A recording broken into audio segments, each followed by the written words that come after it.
সম্মানিত উপস্থিতি, সময় দীর্ঘায়িত করব না। আল্লাহ রাব্বুল আলামিনের দরবারে শুকরিয়া আদায় করছি যে আল্লাহ পাক আমাদেরকে আজকের একটি আনন্দের দিনে উপস্থিত হওয়ার তৌফিক দান করেছেন, এর জন্য শুকরিয়া আদায় করি, বলি আলহামদুলিল্লাহ। যারা আমাদের অভিভাবকবৃন্দ এসেছেন আপনাদেরকে ধন্যবাদ, আপনারা আমাদের দাওয়াতে সাড়া দিয়েছেন। আমরা পিছনের দিনে ক্লাস করেছি 63 দিন। প্রথম সাময়িক পরীক্ষার পরে দ্বিতীয় সাময়িকার মাঝখানে আমরা 63 দিন ক্লাস করিয়েছি। এর ভিতরে আপনাদের সন্তানরা কেউ 49 দিন এসেছে, কেউ 19 দিন এসেছে, কেউ বা 10 দিন এসেছে।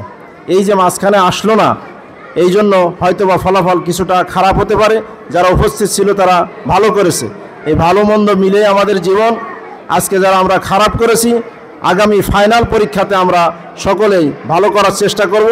আর অভিভাবক যারা রয়েছে, আপনারা রেজাল্ট কার্ডে দেখবেন আপনার সন্তান কতদিন এসেছে। আগামী পরীক্ষায় যাতে, পরীক্ষার আগেই যাতে প্রতিদিন ক্লাসে হাজির হতে পারে, সেই জন্য আপনাদের আপ্রাণ চেষ্টা আমরা কামনা করছি। আল্লাহ পাক আমাদেরকে তৌফিক দান করুন, আমিন।